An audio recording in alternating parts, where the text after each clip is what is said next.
Did you know they plan to build over 3,000 wind turbines on Queensland's Great Dividing Range? Over 3,700 kilometres of new haulage roads will carve through old growth forest. Destroying forests for industrial renewables makes no sense. It doesn't have to be this way. The intact biodiverse ranges of Queensland are no place for renewables. Take 2 minutes to learn the truth about the destruction they cause. Go to rainforestreserves.org.au. For the World Today, this is James O'Neill. Iran's Chief Justice said authorities would move quickly to hold trials and carry out executions of detained protesters, arguing swift punishment has greater impact. His remarks came as nationwide demonstrations challenged the clerical regime, and despite warnings from President Trump that executions could trigger U.S. military action. Rights groups report at least 2,400 protesters killed and more than 18,000 detained, though higher figures are feared. Iran prepared funerals for security personnel killed in unrest and imposed communications restrictions while allowing limited outbound calls. The protests began over economic hardship and now call for an end of the theocracy. A petition calling for an immediate UK general election has surpassed 1 million signatures, signaling public dissatisfaction with Prime Minister Keir Starmer's Labour government. The petition argues voters want change and comes as Labour abandoned plans for mandatory digital identity documents after another petition neared 3 million signatures. The government rejected calls for an early election, saying it was elected with a mandate to govern. The development adds pressure ahead of May's local elections, as Reform UK leader Nigel Farage accuses Labour of undermining democracy and predicts growing support will force Starmer to call an early national vote before 2029. Britain's government has reversed plans to make digital identity cards mandatory, following months of opposition and a petition nearing 3 million signatures. The Brit card will still be rolled out, but use will no longer be compulsory, a move welcomed by civil liberties groups. Reform UK leader Nigel Farage called the decision a victory for liberty, but said the system should be scrapped entirely. The government said mandatory right-to-work checks would remain digital and claimed the change avoids excluding older or rural citizens. Critics warn the scheme still risks creating a de facto papers, please system despite the U-turn. Former Ukrainian Prime Minister Yulia Tymoshenko confirmed that law enforcement searched her Batькivщина party offices as part of a parliamentary vote-buying investigation. Ukraine's anti-corruption bodies, National Anti-Corruption Bureau of Ukraine and Special Anti-Corruption Prosecutor's Office, said a faction leader was under investigation without naming suspects. Tymoshenko denied wrongdoing and called the action politically motivated. Investigators later charged a female suspect accused of organizing long-term payments to MPs, following key votes linked to President Volodymyr Zelensky's reshuffle. The probe coincided with contentious parliamentary decisions amid martial law, which has suspended elections. Ukraine has awarded development rights for one of its largest lithium deposits to a U.S.-linked consortium under a minerals deal signed with Washington in April. Prime Minister Yulia Sviridenko said the Dobra lithium project will operate under a production sharing agreement, with half of revenues going to a joint U.S.-Ukraine reconstruction fund. The consortium, Dobra Lithium Holdings JV, plans to invest at least $179 million. President Trump has framed the deal as repayment for U.S. aid. Russia criticized the agreement, calling it exploitative. YouTube surpassed the BBC and UK viewing figures in December, attracting 51.9 million viewers compared to the BBC's 50.8 million across all channels, according to Broadcasters Audience Research Board. December is peak TV season, making the shift notable. The BBC disputed the comparison, saying shorter clips skew results. Prime Minister Keir Starmer was mocked for Labour's U-turn chaos. So terrified, they sold their farms last year only for the Prime Minister to U-turn 2 days before Christmas. Will he apologise for the misery he's caused countless farmers? Mr. Speaker, the principle we put in place on inheritance tax is the right one. We listened, we made an adjustment. But what we're doing is turning the country around. This has been James O'Neill for The World Today. Father wears his Sunday best. Mother's tired, she needs a rest. The kids are playing up downstairs. Sister's sighing in her sleep. Brother's got a date to keep, he can't hang around. And then for the defence, Our house it has a crowd. There's always something happening, and it's usually quite loud. How long do you think we're gonna stay here for?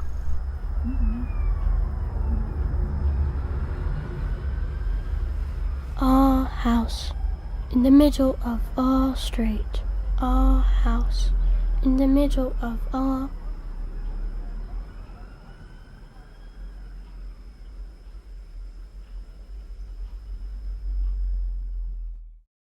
There is a problem with medicine, and we can explain what it is by looking back to the discovery of penicillin.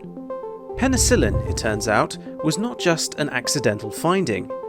Alexander Fleming discovered that mould he found in a culture dish was killing bacteria, but it took over 10 years before a team at Oxford University were able to isolate the active ingredient. They produced small quantities for preclinical and clinical trials, helping prove the compound was safe and could beat infection. However, they couldn't produce it at scale.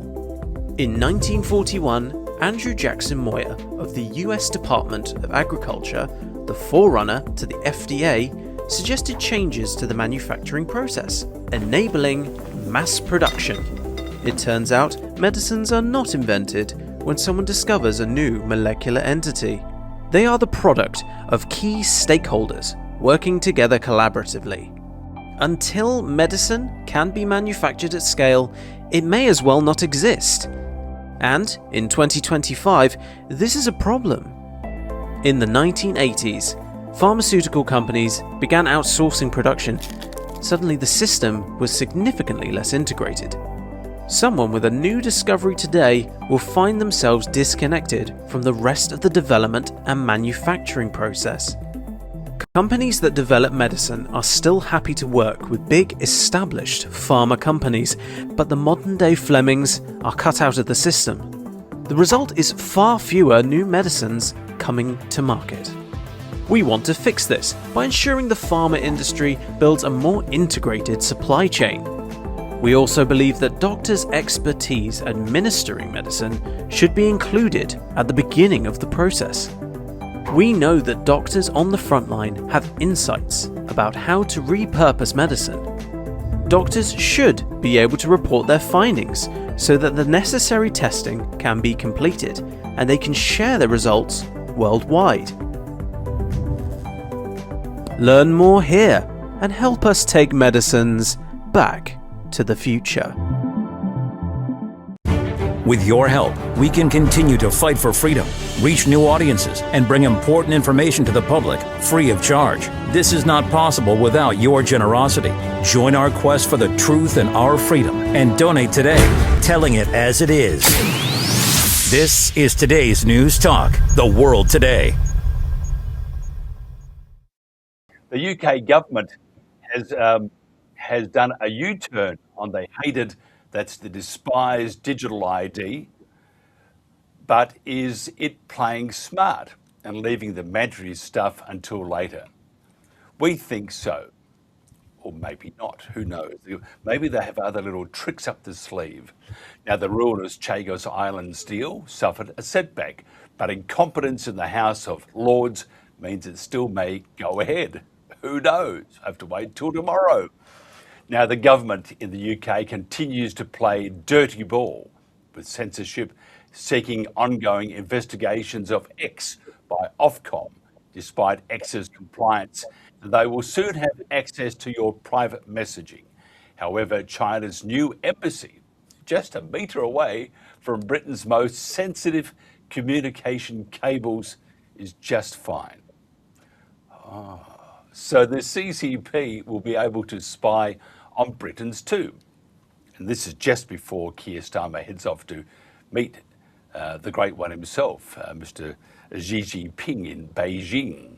And still on censorship and surveillance, we have journalists from all around the world, in particular from the Dutch journalist. She's been barred from coming into the UK. She's not a desirable person. And on the other side, we can't forget Nigel. Nigel Farage is fast ruining his excellent chances of being elected. We'll find out what Alan Cook thinks about that. The leaders of Reform UK may have been forgiven for their early support of the poisonous jabs until they invited the Tory vaccine minister Zahawi to join the party. Clearly, those people don't hate vaccine mandates enough. Now, our panel today is very, very good. Alec Cave, an old regular, not so old, probably the youngest of the whole lot, founding member of the Homeland Party, Councillor Alan Cook, politics and technology consultant, and David Karalambous, founder of Reaching People. Gentlemen, thank you for joining me. Hello. And we have, Alan, you might want to turn your microphone on too, it's saying it's turned off. I've done that. Good morning, and thank you for having me on.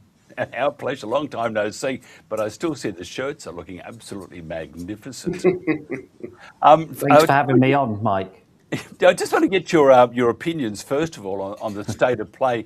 Alec, can you just kick-start this for us and tell us just fairly briefly the lay of the land in the UK, because it does look a bit chaotic, to say the least. Yeah, we're only in the first half of January, and we've already had the big news, as you've pointed out, about the U-turn on digital ID, which is a great victory for people that were very concerned about that. Of course, that was sold to us as a solution to the mass migration problem, which of course is still on everybody's minds because it's an issue that has not been resolved but going on for years. But of course, that was a smokescreen because the idea of digital ID has been around since the Blair era. So that's been some good news. But on the flip side, in the past week, people have been talking about how OfCOM are investigating Twitter or X over Grok because there's been concerns and complaints that the AI generative that Grok does could basically undress people, including young children.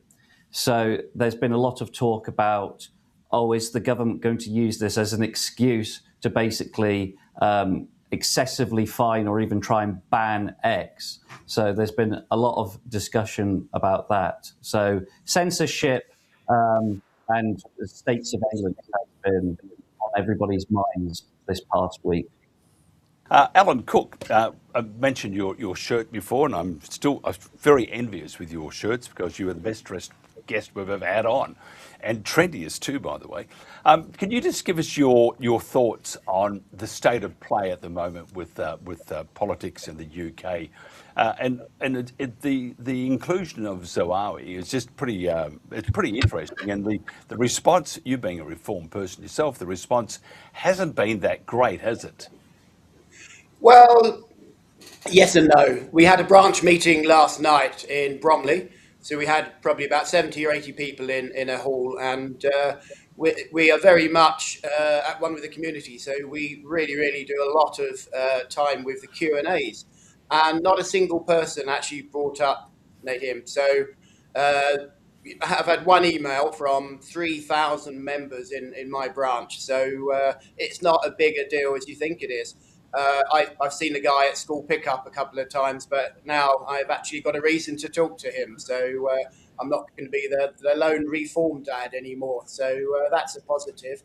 Yeah, the guy has got a few bad decisions in his history, but who hasn't? I wouldn't want to do what they're doing to Nigel and go all the way back to the playground and start misquoting him there. The vaccine side of things, yeah, I think he got that very wrong. And he's otherwise a really good businessman, incredibly experienced in government, and that is what we need. We're not going to be picking on him to actually give us medical policy. We're going to be using him to actually extract the business and the workings of government knowledge, which is where our party is heading, and that's information we need. And will he start answering stupid questions? That's the next thing. Of course, that video has been floating around the Ethernet all over the place. So, but I do agree. I think, and you have plenty of time at this stage. I don't see an early election just yet. That would be a disaster for Labor. David, what's your thoughts on the state of play at the moment with politics within the UK? Well, I mean, Keir Starmer's basically lost any remaining confidence that anyone had in him. The digital ID is a very interesting one because, I mean, nobody from the public side wanted it.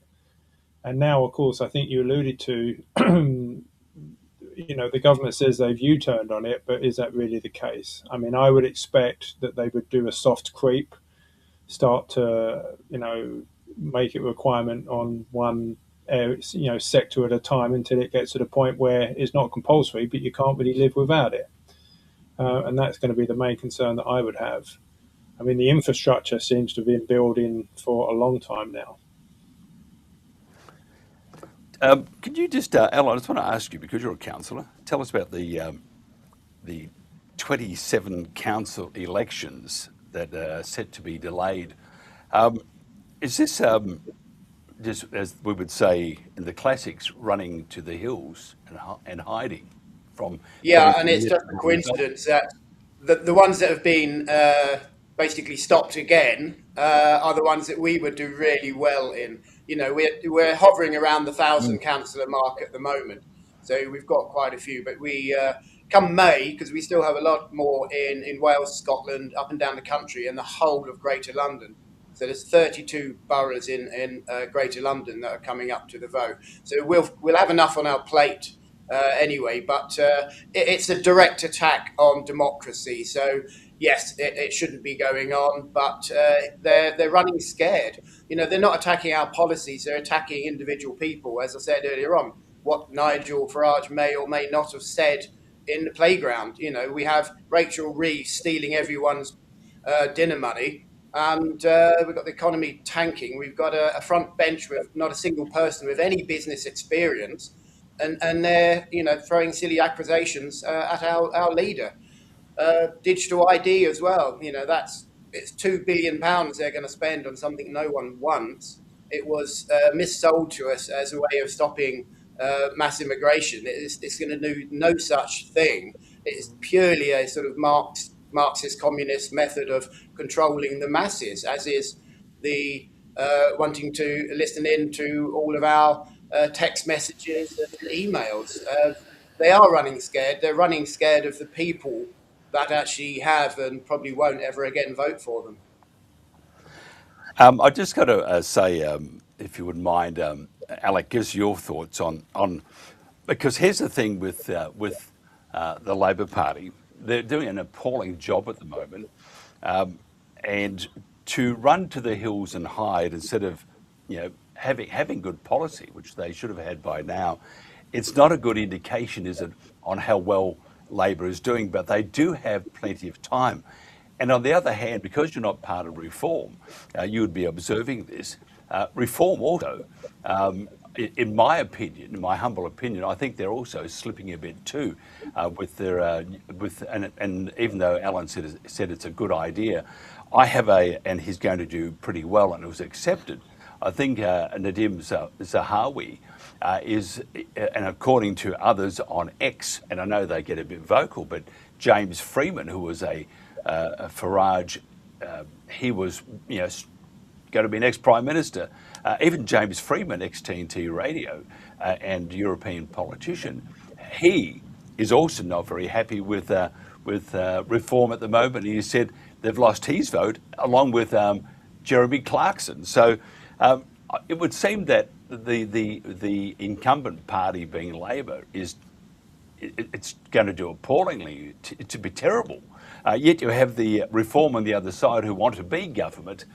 They seem to be a bit all over the shop too. What do you think about that, Ali? Well, I think the Labour Party are finished as a political force in Great Britain. They're not going to win another election. And despite the fact that you've pointed out that they've still got a few years until the next election, I think they know that they're doomed, and so they're flailing. And obviously, they want to put in place lots of unpopular policies because they know this is their last shot at implementing these radical policies people don't want in government. But of course, they still want to cling on to power, even though we can kind of look at it coldly and go, it's not going to happen. So they keep introducing these policies people don't want, and then U-turning, and it's just a total mess. So I think we can just expect many more years of dysfunction from them. As for the Nadhim Zahawi situation with Reform UK, I think people are absolutely entitled to be up in arms about this. Just in the past week, the amount of ex-Tory MPs that have defected, all over social media, Reform are bragging about all of these Tory councillors that are defecting. And, you know, initially I was willing to accept that, yeah, maybe you might have a handful of Tories defect. It's less egregious if they're backbenchers. But these are people who have been in government. These people have a track record of betraying the country. It's all well and good saying, but they've got political experience, and then it begs the question, well, political experience with what? Capitulating to the civil service and selling our people out. And as for the individual in question, Nadhim Zahawi, you know, this is a man who endorsed lockdowns, you know, encouraged vaccines that were, frankly, in my opinion, needless on children. It was only a year or so ago when Farage said that the lockdowns were one of the biggest peacetime mistakes in our country's history. And yet, all of a sudden, he's now fine with the ex-vaccine minister joining his party. And it's not just they join, because you can't necessarily stop someone joining your party, but they embrace them with open arms. They put them up. They pin them up to say, we are so proud that this person has come on board. And that's what people are so disgusted by. David, I just want to ask you, do you think Reform is underestimating the despising of the jabs and the lack of trust of those that initiated the jabs? Because I see Nadhim Zahawi, I see that as just me looking in, but I was quite shocked when I saw Nigel embracing Nadhim, and I was looking at, as I said, read all the posts on X. I didn't see anyone saying lovely things about it. It would seem that this could be a major issue with people voting for Reform in the next election. Yeah, I mean, I was very surprised as well, because he kind of represents all the things that Reform, I think, are not trying to represent, as it were. Because he was very totalitarian about the approach and the policies. And I mean, you mentioned the way that he answered a question, which was a very valid question. So, I mean, hopefully, you know, they review it and realize it was a misstep, personally, because I think, you know, you're just going to morph into what the Tories were. Personally, I think that the way that he spoke and the approach, and certainly not to allow a question to happen, is not really the way I think that you deal with whatever's going to be a challenging subject. But I certainly have seen a huge backlash yesterday from people I know that support Reform. Very, very concerned with that appointment. In Australia, Alan, we have Labor, much to our horror. We have the Conservatives, much to our horror also, because there is no difference between those. Susan Lee, or Lee, calls herself Lee now, it's more trendy, is the leader of the opposition, the Conservatives in Australia. And a couple of things she was on about. She would, you know, for example, climate change, you know, got to have net zero. One of her shadow ministers said that government needs to control the internet and so forth. And then, woe and behold, we have about turns from Susan Lee in Australia.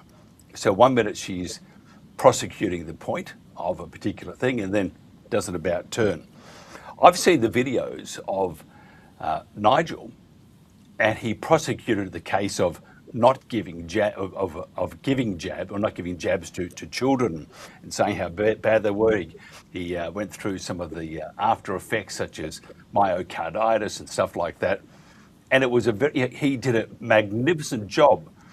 And then we have he's now embraced Zahawi, and truly, this man was Mr. Jab. He loved it. I don't understand how someone can do an about turn with such conviction. And Nigel does. He prosecutes the points very well. He's a very good speaker. But when you go 1 minute you're doing one thing, and next minute you're doing the other thing. And again, looking at X and James Freeman is truly, I'm sure he's got Nigel Farage tattooed on his rump because he thought he was the ant's pants. And now we find that Nigel has done an about turn, and the trust issue is what is the thread all the way through X. Is that an issue? And you probably say no, but should it be an issue? Well, because the trust he hasn't done an about turn at all, has he? Because our policy he's embraced the guy that Mr. Jab. He loves mass vaccinations. He did then when he didn't have the information. I haven't spoken to him about what his views are now, and he'll probably say he got it wrong. So, we are not endorsing his views at the time. We are utilising him for what he can give to the party. And I'm pretty sure he won't be advising us on the medical side. It's really unrealistic if you think that a political party is going to fit you 100%. There's going to be one or two things a political party is going to annoy you where you don't actually agree wholeheartedly with what they're doing. When Ben Habib left us, that was a shame, but that was really big news for 2 weeks, and people all over X were saying, oh no, I don't like reform anymore. They like all our policies, but I didn't like the fact that Ben was no longer part of the party. And then Rupert left, and we saw the same thing happen all over again. Everyone we actually bring into the party, he hasn't got a role yet, so let's see what role he gets, and let's have this conversation again. But at the moment, we see that he's going to add to the party. Some people may not like that, but I think we should give him the benefit of the doubt and see where he's going to actually help us out. It's early days. It's far too early to actually say what sort of impact he's going to have on the party. And we are certainly not endorsing what he said in the past or changing any of our policy. I still think Nigel's the best answer. But here's the thing, I don't think he'll get in. That's me. I think it's a long time between now and drinks. And unless you get that turnout, which at the moment, or at least before Nadim became part of reform, you would have just romped it in. You would have it would have been a greater landslide than last time.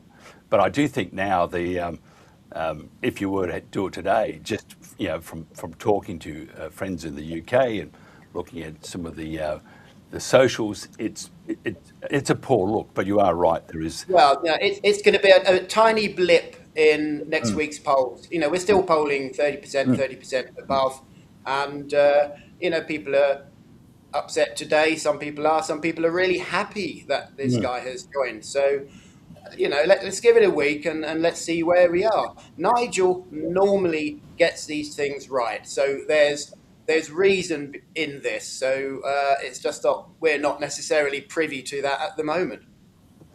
Yeah, I mean, truly, he hasn't got a whole lot. I'd like to add as well, we turned down loads more than we accept, but we don't actually publicise the numbers or who the people are. And, they have to be the right fit for us to actually accept them. We turned down dozens and dozens and dozens if they're the Tory wets, if they haven't got a good voting record. So Nigel has seen something, and Nadim, that actually is going to be very useful to us. So it's worth any short-term blip for what he is going to add. We're talking about government, so we're not trying to pick on Nigel by any stretch, but I have always said that I don't think he will become Prime Minister. I don't think reform will win. I think apathy will probably win out at the end of the day. But who knows? I could be wrong. It could be a... and we are getting a lot of people who've never voted in their life voting now. So, apathy is an issue for all parties. But we're seeing people come up and say, I've never voted in my life, but I'm going to vote reform, because they are so fed up with the Uni Party. And basically, the only other option to us is global socialism. or patriotism for us. So it's a different choice. Historically, it's always left versus right. That's gone out the window now because the centre-left are voting for us and the centre-right. Now it's, are you a global socialist or are you patriotic to your country? Different choice. Well, just while you're here, Alan, you'll be here for a while too. But on that subject, it's interesting. Reform of doing, and they, if they have people who haven't voted before and they have a good turnout, they'll win. And it's the end of the Tories. Well, in Australia, we have Pauline Hanson and One Nation, and they are equal with the Conservatives, with the LNP, Liberal National Party. They are dead even with them, which if you mentioned that to someone 3 or 4 months ago, they would have said, and most experts would have said, that just won't happen. And it's the same as reform. People are looking for that reform, aren't they? They're looking for old values, good values, common sense. And in your case, the Tories, in our case, the LNP, they've lost that way, and they to differentiate between Labor and Conservatives, it's almost nigh impossible to. So I think there is a movement, not just within the UK, but within Australia, and I think you'll find in other Commonwealth countries at least, you'll find that some of these parties that always just bubbled below, people are saying they speak common sense. They are not full of hot air. They're not full of lies and full of other stuff, and maybe we give them a go. But in our case, the same thing. We've still got to wait for another 3 years yet. So there's a few more years going on for both of us, but who knows? And if they can keep moving forward and not have too many upsets, I think in both countries it could be a massive swing away from the traditional parties. Can I ask you, Alec, because we know that Donald Trump wants Greenland, big beautiful country. I want Greenland. And I see that the UK, they're right behind Denmark. In fact, they're so much behind Denmark. Denmark have a military exercise wearing wooden shoes that the UK is sending. Let me read this out. It's sending a single military officer to be part of this military exercise, just to show America, don't you think about taking Greenland off us? What sort of message do you think this sends to the US and to Europe? You'd probably need to turn your microphone on. That's a button that says mic on. I think it sends a very weak message. Look, at the end of the day, since the Second World War, America has been the global superpower. And while there's other countries, China, India, other countries that are upcoming to challenge them, for the time being, they're still the top dog. And they really do have a stranglehold on Europe. America has so much sway and control over Europe. The idea that we're going to stand up to them is, it's for the birds, really. We've already seen that Trump is willing to go into another country and basically kidnap its leader. So it's not really out of the question that he would just outright seize control of Greenland if he saw it was in the United States' interest. What do you think, Alan? It's a poor look, isn't it? He's playing a game, isn't he? I really can't see him invading Greenland. He does this to test the water, and he'll have another plan beneath that one, which doesn't seem quite so outrageous because, it's the Labour Party U-turning all the time. They put something out, there's a bit of a response. Oh my God, we can't do that. We'll take it back in again. So Trump is just testing the water.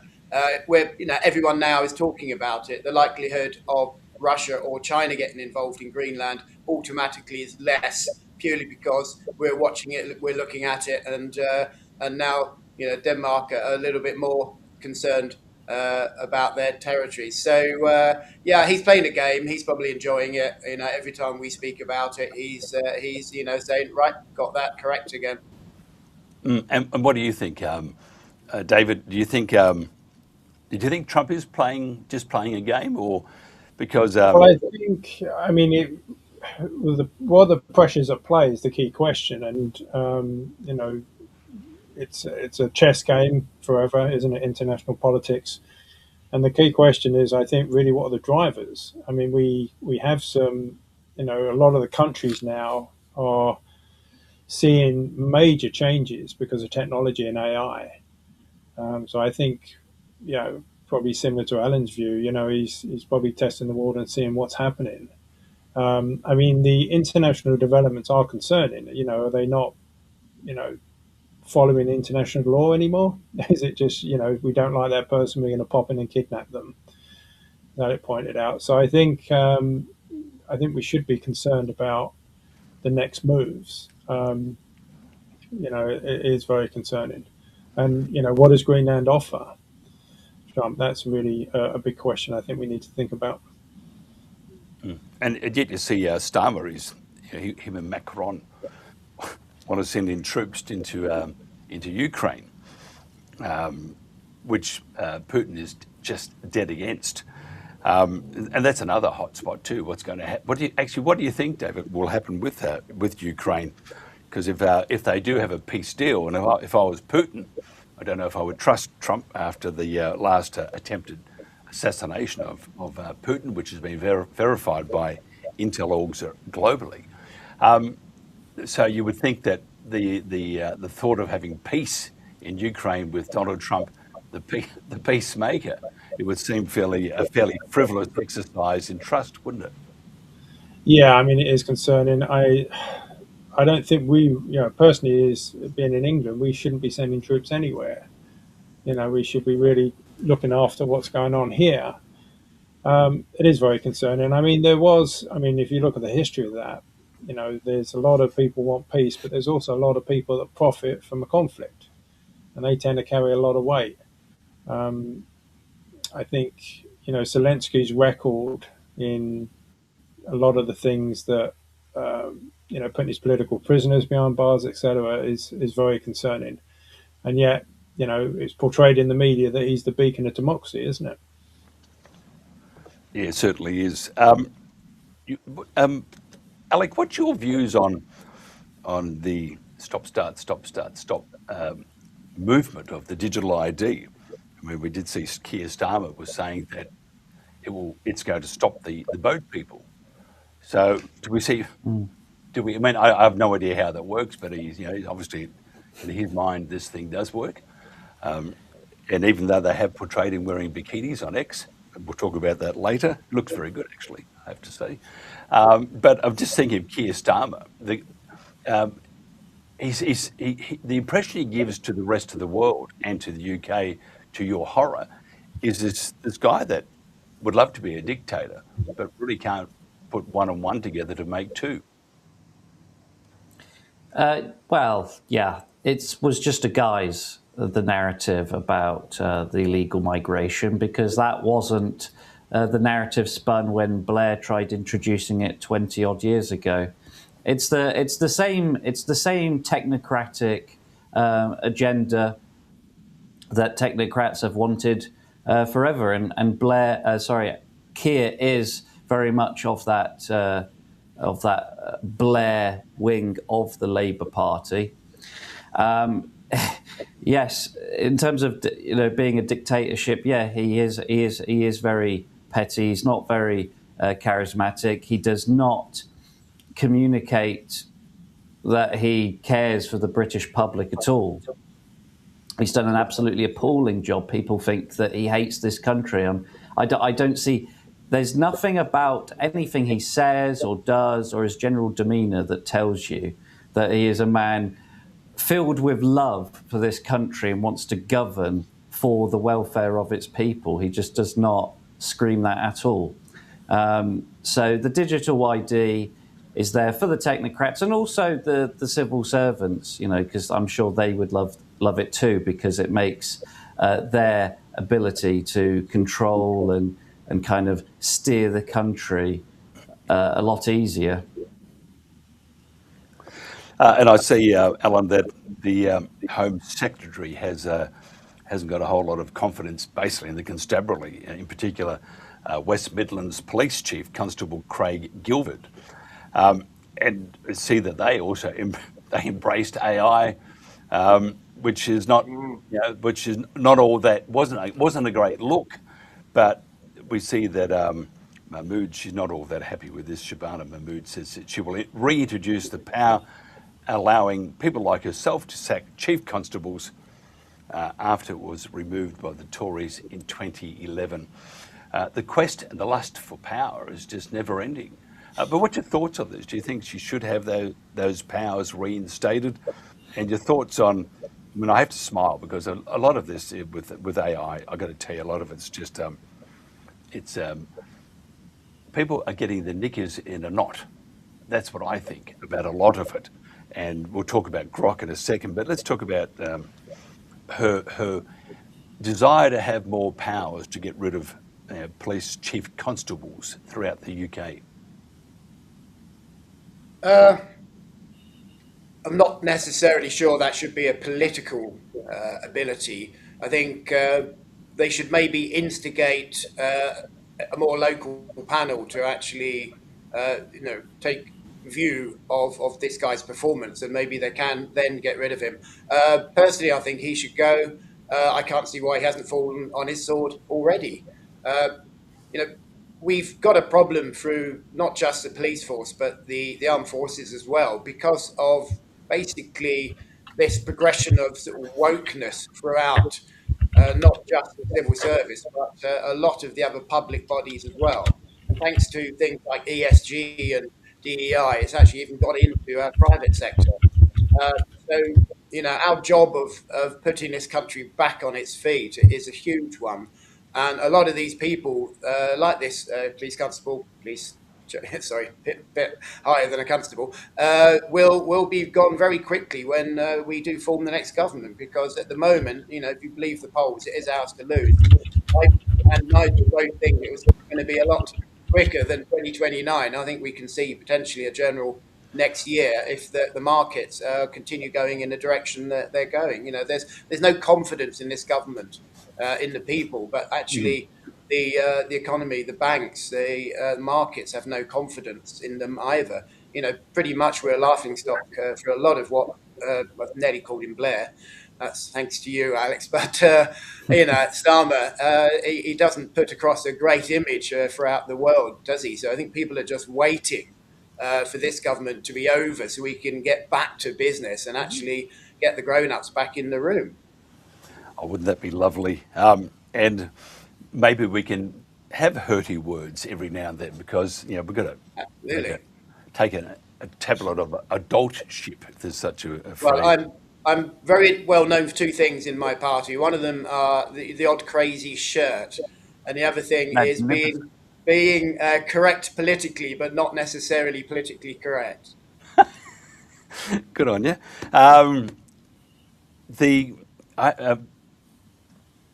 The police force, I was looking at I'll keep this one for David. The police force, I saw some figures, the Met, that I think it was either 85% or 87% or 95 or 97%, the exact number, but it's not that necessary. They're the ones, they're the unsolved crime. And I find that interesting that you have a police force and they can't solve crime. They can arrest you for making hurty comments and saying awful things about someone's looks or whatever, which we're trying to implement next week in Australia. Can you just tell me, and this is a very serious question, if the police force can't solve crime, what are they doing and what good are they?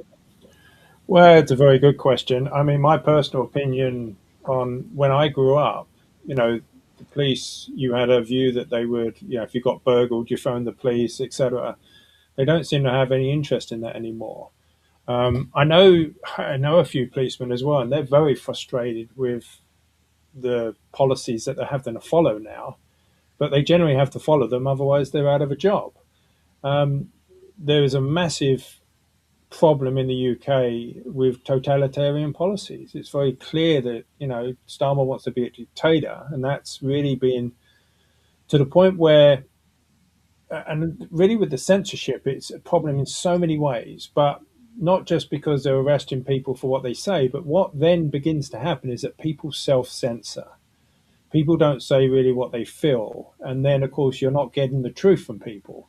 I mean, councillors, I would have thought across the board now, and anyone in the public domain, is so concerned about what they say, who they're going to offend, that they spend half their time worrying about offending, one or two people. If you can't speak the truth and speak honestly, then we're going to have a trouble facing our problems. Free speech is probably one of the most important of all the rights that a person has. It undermines freedom in its total sense. So, this is one of the things that concerns me the most. I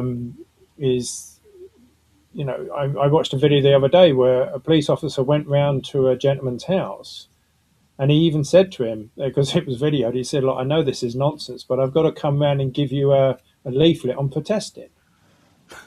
Because it was a protest the next day. And it's like that police officer could be, investigating a burglary or any number of serious offences, but all the time is being wasted with petty crimes. And it's really, from the government's perspective, it's just to keep people quiet and create these areas where people can't speak their mind. Yeah, those hurty words. But at least we know that they can spell, the police force. They just can't. I mean, Alec, the British police force is known for the once upon a time the Bobby, the method of approaching criminals. Hello, hello, hello. Hopefully they won't be omitted from the vocabulary of your police force. I mean, that would make them entirely less British. But isn't that what the government at the moment wants? Is to take away the sense of identity, the sense of being English or Welsh or whatever. That itself, they want to just make vanish. And the English policeman or police person is world famous for being very, very much British.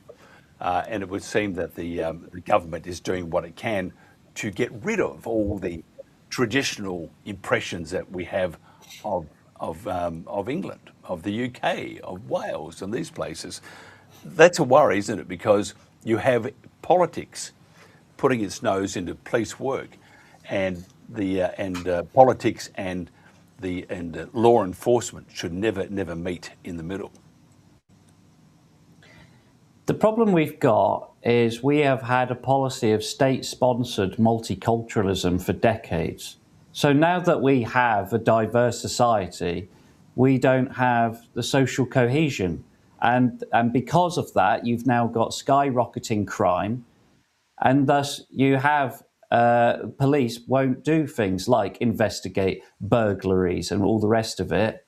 And when you have a multicultural, diverse society, it means that you have to then police the social tensions, the frictions between these different ethnic groups. And so that's what the police are doing. So we've got this double whammy of political correctness, basically the state, via the use of the police, trying to intimidate people into how they should interact with others in the same society, but also because you've got the skyrocketing crime, that it's not feasible for the police officers to be able to solve all of these crimes. So it just really shows the damage to the social fabric and the injustice that is brought about when you have a policy of multiculturalism.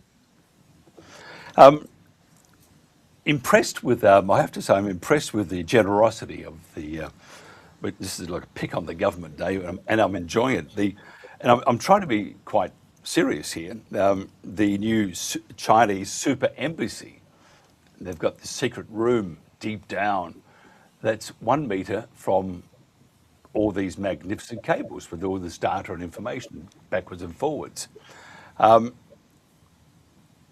I ask you, Alan, how the hell would they allow this? Because are they saying that we trust the Chinese, that they're not going to use their super technology from the super embassy's super basement to collect that data? Because they will. I mean, they could do that very, very easily. Why has this been allowed? Surely this is would contravene your security measures, because it gives them huge access to information and data that normally wouldn't be available. It doesn't smell right, does it? And no. So normally when things don't smell right, there's something wrong. If it doesn't make sense, if it doesn't make common sense, then you know there's something else behind it. You just don't have all the information. But it's not just the embassy, is it? The Chagos Islands. And that doesn't make sense. That stinks. And we are actually doing an awful lot to try and stop that. And, we haven't lost that fight yet. So I'm quite heavily involved in that. But the embassy, it just shows that Starmer is more inclined to actually put the interests of China ahead of the interests of this country. It's as simple as that. They share an ideology. And when ideology overtakes common sense, we're in a very dangerous place. Starmer once said that he would not use private medicine. So, and in an interviewer said, even if a member of your family was severely unwell and you had the option of using private medicine over NHS because there was a waiting list, would you use the private health then? And he said no. So he's either lying or the ideology behind this man overpowers all common sense and decency. So I don't know. I think I will let other people make their decision on that one. I was lucky enough to have a 20-minute chat with Keir on a train once, and I left with nothing, which is quite unbelievable, really. If someone's lucky enough to have a 20-minute chat with Nigel Farage, you've got stories for your next 3 or 4 dinner parties. But it's just unbelievable. The guy, he's pleasant, he's nice to talk to, but there's nothing there.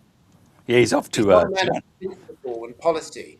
I think his principles are given to him in the morning by his team. Maybe this is just a gesture on his, because he's heading off to China to meet Mr. Ping, Xi Jinping, and we make this gift to you. You can listen to and collect all the data you need, and you don't need to have your spies here. It's really interesting. I noticed there's even with UK Column, which I watch with great interest, they have a lot of Chinese stuff on it now. I'm just thinking, is there something happening in the UK that I don't know about? Because there seems to be a great deal of emphasis on China. For example, UK Column, they're very strong on the Chinese narrative at the moment. We have this super embassy. Build your super embassy next to our data at 1 metre away, which is about that far, isn't it? And then you have Starmer heading off to China to meet Mr. Ping. Is there something happening, Alan, or is it just my imagination running rife? No, there's clearly links which go beyond just being diplomatic. Whether we'll ever find out, I'm not sure. I think our priority should be getting rid of the Labour Party at the moment because this doesn't make sense. It's damaging, and guess what? It won't be the last. More things will come out. A lot of people have been saying that the Labour Party are operating. Alex actually touched on this, a scorched earth policy where they damage the country to such a great extent that whoever follows them is going to have a very, very difficult task to actually turn the country around. So then people will, forget how bad Labour were quite quickly, because whoever follows them is going to have a hell of a job. I want to play the Monty Python song, but I won't. I'll be arrested for something. By the way, those saying it's Mr. Xi, not Ping, I'm just being silly about Mr. Xi Jinping. David, I want to ask you about as we are running out of time, but I want to get everybody's opinion. the under 16s social media ban, which they're talking about, and they're very enthusiastic. And Australia, we were once a convict settlement, and we're heading back to that now. Australia have their, they told the whole world, went to the United Nations when no one was there, and said that we have this this 16 and under social media ban. It's going to protect our children from all these terrible things on the internet.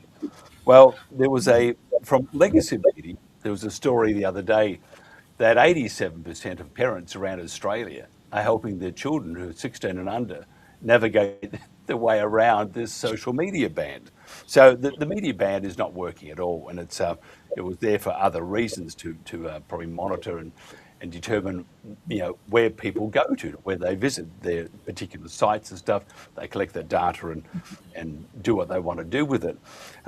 David, do you think do you think it will happen? And looking at Australia's enthusiasm at the start and looking at reality at the moment, the two are so far apart. It's not, it's just unbelievable. But looking at what Starmer and looking at what his government would like to do, and that is to put you all in shackles, do you think he will still give it a bit of a go to make sure that we can protect our children from these terrible, the internet is just an awful place, and we want to control it. We want to make sure that the kids can't access it until they're 16. That's not real, is it? But do you think they will still try and bring in these draconian measures to stop kiddies from looking at the internet? Well, yeah, I mean, I agree with you. I think the real reason is that they want to track and understand and get everyone's data. I mean, in this day and age, there's still access to very terrible sites. I mean, that could be shut down very easily. So you don't need to track everyone to get to the source of the problem. I mean, social media for children is a massive problem. It really affects depression and mental health and well-being. But forcing and controlling it via big government is never the answer, in my opinion. It's, parents have to be educated on what social media is doing, and people have to understand and really take responsibility themselves. The online harms bill in the UK is, again, it's just another step, tiptoe towards totalitarian, and what they will do, and often do, is they will go after the low-hanging fruit, the things that people are addicted to, and make you then give all your details over, prove who you are. But it never really solves the problem. It's the same with that digital ID. I think it was Alec that pointed out that, when Blair brought it in, it had a different excuse. And the excuse really is those noble lies. What can we sell to the public and why we want this?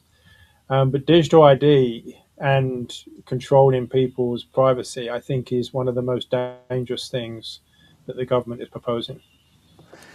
Yeah, Alec, we in Australia, I mentioned before that our Conservatives who are there to fight for our rights and to freedoms and to have that expression, say hurty words if you like, but not, make sure you don't slander someone, otherwise you'll end up in court. But, freedom of speech should be paramount. And we have, it's a complete failure. They want to control, both sides want to control the internet. Do you think the ban would work in the UK, stopping kids? Now, don't forget, we, the adults and society has pushed children 16 and under to all sorts of devices. Don't forget to get your Apple phone or iPhone. Don't forget your Android. Don't forget this. You've got to log into this. You've got to have TikTok. You've got to have this, blah, blah, blah, blah. We push them to that. They become addicted to it or very enthusiastic towards it, and then we take it away from them. That's not a good look anyway, because one minute, again, we're saying you should use it, it's fantastic, and we can make a lot of money from you. And then we say, no, you can't use it. So that the mixed messages to the kids themselves are quite distorted. But the reality of trying to enforce it, if you look at Australia, and we are convicts, so we do have that in our vein, that we're going to break the law at all times, just hide your potatoes. It's not going to work, is it? It will never work, because kids, or 16 and under, I mean, most of them are doing everything that we would never have thought of in our days. And nowadays they're doing everything and more. So how the hell would they enforce the under 16 ban? Well, it's, Well, I mean, it's look, now I'm not. Sorry, Alex. I'm not a legislator, and you'd have to think hard and carefully about how you would craft the legislation. But I mean, personally, I do actually take a different view to most on this matter. I believe in principle that the government should try and protect the innocence of children, but I think in the case of the UK Online Safety Harms Bill, the problem with that bill is the ambiguity in it around what is harmful. And that is, I think, what really raised alarm with people, because it's like, well, it's so ambiguous, then of course that's quite tyrannical, because you don't really live in a free society if you don't really know what the law is. If it's so vague and so you don't know when you're crossing the line, that's terrible for freedom of expression. But I personally am not totally against, in principle, the idea that we should do things like trying to curtail phone usage or social media usage of young children. You know, we've got all of these problems like young people's attention spans are being completely destroyed because these social media companies, create services that encourage this kind of, quick fix information, dopamine. Young people can't stop watching these short videos that, to be honest, aren't very insightful or educational. And I don't think as a society we found a solution to this problem, because it is degrading our society. But shouldn't they do what parents should do? Yeah. I mean, I can tell you it's not working, because 87% of Australian parents have helped their children get around it, navigate themselves around it. And the government was saying that every parent wants to have these new e-safety regulations in to protect our children. And yet we have just about every mum and dad doing all they can to dismantle that and let their children through some way, or their kids 16 and under in some way, access the internet. And we go on about we're trying to protect them. Isn't it our society, government, society, communities, everybody who's anybody, we've been pushing anybody and who's everybody to use the internet, use those devices. So isn't it, it's probably hypocritical to think that 1 minute we're saying use it, then we need to protect you. It's up to the parents to do it. And if they want to protect the children, do what a lot of parents do who don't want their children to use it, take the phones off them so they can't do it. Use the safety measures that Google, YouTube, Rumble, all those have on it to protect the children.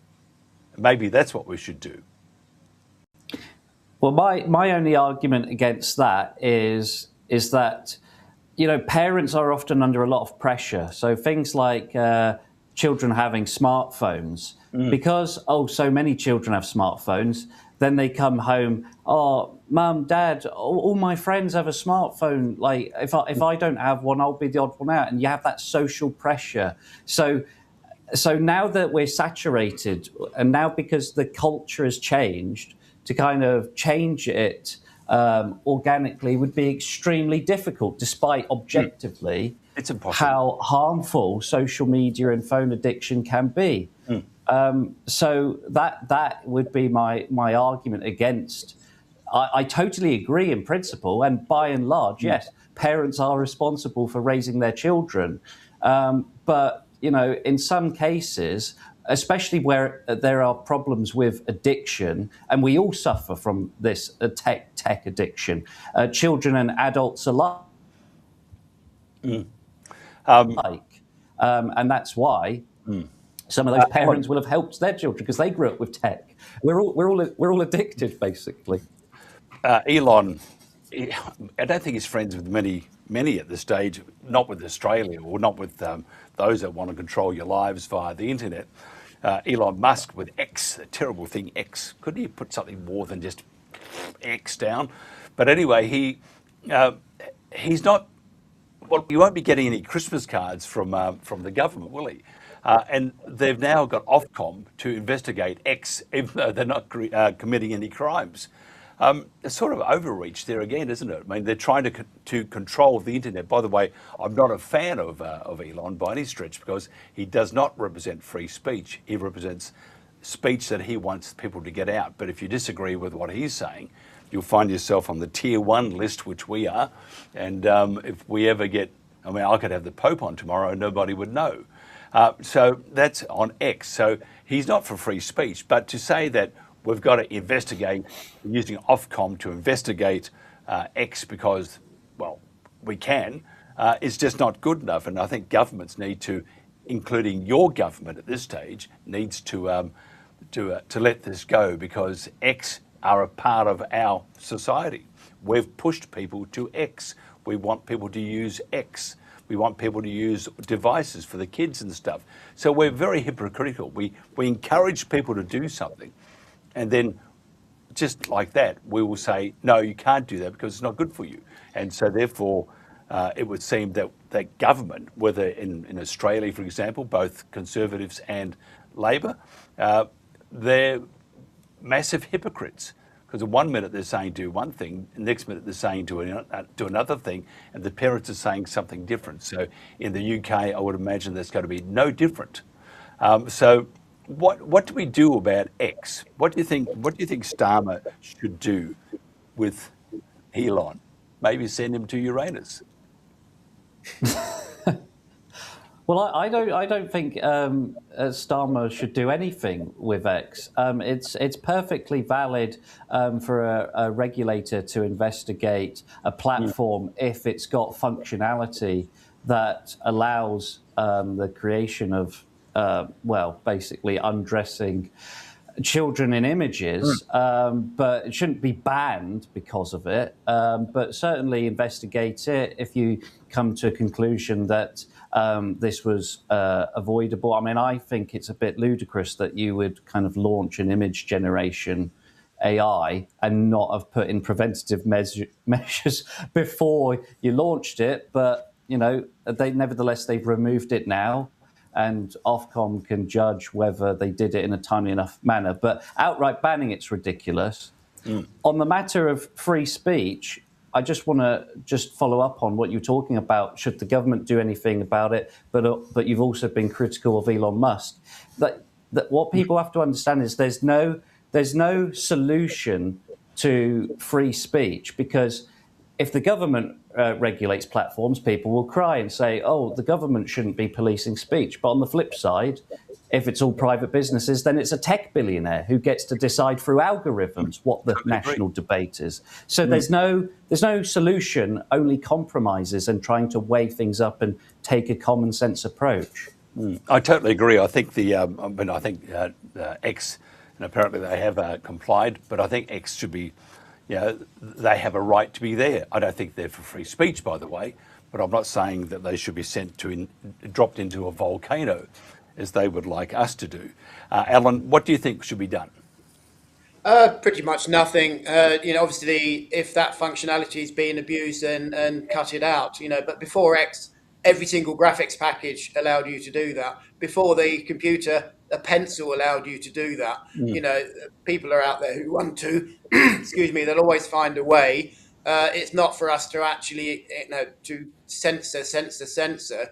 Yes, the government wants full control. They shouldn't have it. The digital ID, it was a shame that was dropped, because I saw that as being the final nail in the coffin of the government. And I was rather hoping that it would bring them down, but they have U-turned. We could have quite easily ignored it, I think, in the long run, because, the people here are sovereign. It wasn't in their manifesto. Looking after overseas territories, ensuring people have self-determination in our British overseas territories is in their manifesto, and they're doing this to the Chagos Islands. So, what's in and out of their manifesto? They seem to be a world upon themselves at the moment. They are doing whatever they want. And with regards to, the age verification we've put in place in this country, it takes you, 2-3 seconds to get around that. And so anything if they consider doing the social media ban on kids here, it'll be just as easy to get around that as well. But the onus is on the parents, and always has been. Just because it's technology this time and not something else, it's a parent's job. So unfortunately, it falls on us. I'm a parent of 2. We have started a bit late today, so I need to disappear now and actually take my 2 to school. So I have to apologise and say goodbye at this stage. What we might do is just wrap it up there. So don't just go, wait for 1 second. I want to thank you all for coming on. We could have kept talking about things about banning people from entering into the UK, especially if you're a journalist and you're saying things that are hurty. But we can do that next time. Alec Kay, founding member of the Homeland Party, Councillor Alan Cook, politics and technology consultant, and David Karalambous, founder of Reaching People. Thank you very much for your time. I appreciate it. Have a great day. This is The World Today, and this has been The Protagonist.